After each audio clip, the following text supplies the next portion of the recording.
సందర్భం కాదు ఈ సబ్జెక్ట్ మాట్లాడేది. ఎందుకు మరి ఈయన ఇప్పుడు ఈ సబ్జెక్టు మాట్లాడుతున్నాడని ఆలోచన చేసి లోతుగా విచారిస్తే ఆంధ్రప్రదేశ్ రాష్ట్రంలో ఒక సైడు వెల్ఫేర్ స్కీమ్స్ కానీ ఇంకొక సైడు ఇండస్ట్రియల్గా డెవలప్మెంట్స్ ఎంప్లాయ్మెంటు ఏదైతే సూపర్ 6 చెప్పారో అవన్నీ కూడా బాగా అమలు జరుగుతున్నాయి. ఈ రాష్ట్రాన్ని ఏ విధంగా డైవర్ట్ చేయాలి, ఏ విధంగా ప్రజల్లో ఒక చర్చకు తీసుకురావాలని ఒక దుర్మార్గపు ఆలోచనతో జగన్మోహన్ రెడ్డి సెల్ఫ్ గోల్ వేసుకున్నాడు. ఆయన కుటుంబంలో మా తాతగారు ఏ విధంగా చనిపోయారు, మా నాన్నగారు ఏ విధంగా చనిపోయారు, మా చిన్నాన్నగారు స్వయం కృతాకితం. దాంట్లో రాజశేఖర రెడ్డి గారు ఏ విధంగా చనిపోయినది మొత్తం యావత్ దేశం అంతా చిన్నపిల్లలు కూడా తెలుసు. ఆ డెడ్ బాడీ ఎప్పుడు దొరుకుతుందా ఏంటా అనేది కూడా అందరూ ఎదురు చూసి ఎక్కడ జరిగింది. ఆ హెలికాప్టర్ యాక్సిడెంట్లో ఆ రోజు వాతావరణం అనేది అందరికీ తెలిసింది. ఇంతకుముందే కేశవ్ గారు చెప్పినట్లు దాన్ని ఏ విధంగా చిత్రీకరించారో చూశాం. వివేకానంద రెడ్డి హత్య ఏ విధంగా చిత్రీకరించారో చూశాం. ఈరోజు మీకు సోషల్ మీడియా ఉంది. సోషల్ మీడియాలోనే ఒక క్వశ్చన్ వేసుకోండి. రాష్ట్ర ప్రజలారా వివేకానంద రెడ్డి హత్యను ఏ విధంగా భావిస్తున్నారు, ఎవరు చేశారని. 80% 90% మీ మీద ఆరోపణలు రాకుండా నేను రాజకీయం నుంచి సన్యాసం తీసుకున్నాను.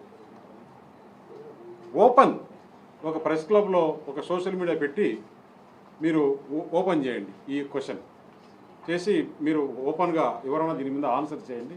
మీరు నమ్ముతున్నారా లేదా జగన్మోహన్ రెడ్డి హస్తం ఉంది దీంట్లో, వివేకానంద రెడ్డి దాంట్లో డైరెక్ట్గానే నమ్ముతున్నాం అనే క్వశ్చన్ రాకుండా పోతే నేను ఎంపీకి రాజీనామా చేసి రాజకీయాల నుంచి మానుకున్నాను. ఇవన్నీ ఒక పక్క చేస్తూ ఎంత ధైర్యంగా మళ్ళీ ఈ విషయాన్ని తీసుకొని వచ్చి అంటే అతను ఆలోచన ఏంటంటే జగన్మోహన్ రెడ్డి ఒక క్రిమినల్, ఈ గొడ్డలి అనేది బాగా ప్రజల్లోకి పోయింది. దాన్ని డైవర్ట్ చేయడానికి పాపం ఒక శాంతి దూతగా ఆయనే నేను మంచివాడిని, మా కుటుంబంలో ఇలా చేశారని. అసలు కుటుంబంలో ఈరోజు పరిస్థితి ఏంటి అనేది మనం చూస్తూనే ఉన్నాం. కుటుంబంలో చిన్నాన్ను చంపేసి ఒక పక్క చెల్లెలతో దూరం అయిపోయి సిస్టర్స్తో ఈ కేసులన్నీ కూడా ఎవరు విచారించారు? చంద్రబాబు నాయుడు లేకపోతే కూటమి ప్రభుత్వం కాదు, సిబిఐ విచారించేసి ఈరోజు వైఎస్ భాస్కర్ రెడ్డిని ముద్దాయి చేసి మిగతా మీ దగ్గర ఉండే కుటుంబ సభ్యులందరినీ ముద్దాయిలు చేసి వాళ్ళు జైల్లో ఉన్నారు. ఇప్పటికీ ఇంకా కూడా వివేకానంద రెడ్డి హత్య అప్పుడు ఎప్పుడో నిజంగా దేవాంశ్ లేడు, లేకుంటే ఆయనకు చిన్నపిల్లాడు, లేకుంటే ఆయనే కొంచెం 10-15 సంవత్సరాలు వచ్చింటే ఆయనే పాత్ర ఉందని కూడా జగన్మోహన్ రెడ్డి చెప్పి నమ్మించే విధంగా ప్రయత్నం చేసేవాడు. ఎక్కడ పోతున్నాం? అసలు చరిత్ర ఏంటి? రాజారెడ్డి ఏ విధంగా చిన్నప్పుడు చేశాడు అంటే మేము చిన్నప్పుడు దాదాపు 48 సంవత్సరాల క్రితం పులివెందులలో ఇతని పరిస్థితి ఏంటి? అప్పుడు ఒక ఎస్టీ కులాన్ని అడ్డు పెట్టుకొని దోపిడీలు దొమ్మిలు చేసేవారు. రికార్డులో ఉంది పోలీస్ స్టేషన్లో, పులివెందుల పోలీస్ స్టేషన్లో ఎన్ని దోపిడీలు ఎన్ని దొమ్మిలు అంటే విలేజ్లపై పడి నైట్ పూట ఇప్పుడు స్టీవర్పురం చూసాం కదా, అప్పుడు ఏ విధంగా చేసేవాళ్ళని ఆ విధంగా జరిపించుకుంటూ జీవనం గడిపేవాడు. అక్కడి నుంచి కోడూరులో మంగంపేట వెరైటీస్ బాగున్నాయని చెప్పేసి అక్కడ సుబ్బనర్సయ్య దగ్గర ఒక టిప్పర్ పెట్టుకొని ఆయన దగ్గర పనిచేస్తూ ఈ మైండ్లో బాగా ఆదాయం వస్తుందని చెప్పేసి ఆయన్ను మర్డర్ చేసినప్పటి నుంచి ఆ టేస్ట్ అనేది చూశాడు. ఒకరిని చేసేస్తే ఏ విధంగా ఆదాయం వస్తుందని. అక్కడి నుంచి పులివెందల్లో ఏ విధంగా 78లో ఆయన కొడుకు ఎమ్మెల్యే కావడము, ఆ కాన్స్టిట్యున్సీలో ఏ విధంగా ఆధిపత్యాన్ని చేసుకోవాలి. ఇప్పుడు కేశవ చాలా క్లుప్తంగా క్లియర్గా ఇప్పటికీ మీరు మీడియా అంతా కూడా ఒక్కసారి ఆ పార్నపల్లి విజిట్ చేయాలని కోరుతున్నారు. ఆ పార్నపల్లి అనేది బార్డర్, లాస్ట్ అనంతపురం జిల్లాకు బార్డర్ లాస్ట్ విలేజ్. దాని తర్వాత ఆ పక్క చిత్రావతి రివర్ ఉంది. చిత్రావతి రివర్ తర్వాత అనంతపురం జిల్లా.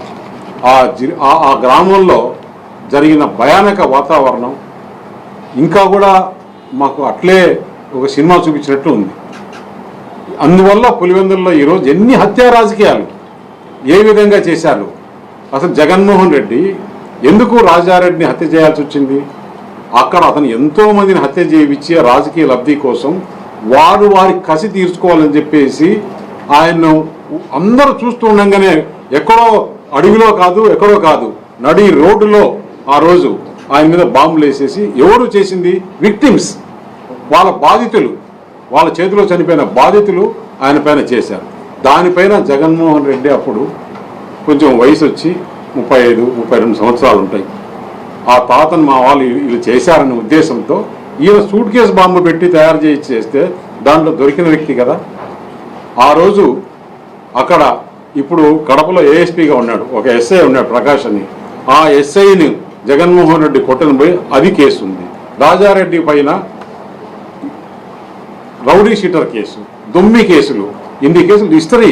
అప్పుడు తెలుగుదేశము ఇవన్నీ గవర్నమెంట్ కాదు, అప్పుడు చంద్రబాబు నాయుడు ముఖ్యమంత్రి కాదు. మీ గవర్నమెంట్లోనే రాజారెడ్డి పైన రౌడీ షీటర్. అలాంటి చరిత్రని మన వివేకానంద రెడ్డి వరకు చూశాం. అసలు కుట్రలు కుతంత్రాలు అనేది కొత్తగా ఎవరికొరికో క్రిమినల్స్ కూడా రాని ఐడియాలు మీకు వచ్చి మీరు రాజకీయాలు చేసి రాజకీయ లబ్ధి పొంది ఈరోజు రాష్ట్రంలో నాకు ఒక గొడ్డలనే పేరు వచ్చింది, ఒక క్రిమినల్ అనే పేరు వచ్చింది. ఆ పేరు పోగొట్టుకోవాలని చేస్తే రాబోయే రోజుల్లో మంచి పనులు చేయాలి. ఇవన్నీ చేసిన వల్ల ఒక్కసారి అవకాశం ఇస్తే ఆంధ్రప్రదేశ్ ప్రజలు 5 సంవత్సరాలు ఎంత నరకయాతన పడి ఈరోజు మిమ్మల్ని 11 సీట్లకు తెచ్చేస్తే దాన్ని ఏ విధంగా నేను మంచి పేరు తెచ్చుకోవాలని ఆలోచన చేయకుండా ఇంకా కూడా ఇలాంటి రాజకీయాలు చేస్తే ఆంధ్రప్రదేశ్ ప్రజలు ఇప్పుడుండే సోషల్ మీడియా ఇప్పుడుండే యువతకు ఇవన్నీ నచ్చవు. రాష్ట్రానికి మంచి చేయాలి, రాష్ట్రానికి ఎవరైతే మంచి చేస్తారు ఇప్పుడు ఎందుకంటే అతనికి ఏమైపోయింది?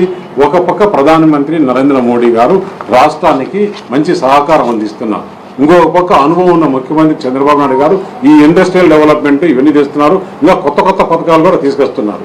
దానికి యువతగా తోడుగా పవన్ కళ్యాణ్ గారు ఉన్నారు. ఈ రాష్ట్రంలో ఏమి చేయాలి, మనకి ఈ విధంగా ఎట్లా మచ్చ పోగొట్టుకోవాలనే ఉద్దేశంతో తన సెల్ఫ్ గోల్ తానే వేసుకున్నాడు. ఈ రాష్ట్ర ప్రజలు ఒక్కసారి గత 5 సంవత్సరాలు చూసిన జగన్మోహన్ రెడ్డిని ఇప్పటికి కాదు ఎప్పటికి కూడా ఈ కూటమి ప్రభుత్వం ఉన్నంత వరకు నువ్వు మళ్ళీ కూడా ఆలోచన చేసుకోవాల్సిన అవసరం కూడా లేదు తెలియజేస్తుంది. సార్ ఇప్పుడు శ్రీగడ్డ ప్యాలెస్ గురించి కూడా మాట్లాడారు. యోగా డే కోసం 200 కోట్ల రూపాయలు పైన ఖర్చు పెట్టి వృధా చేశారు.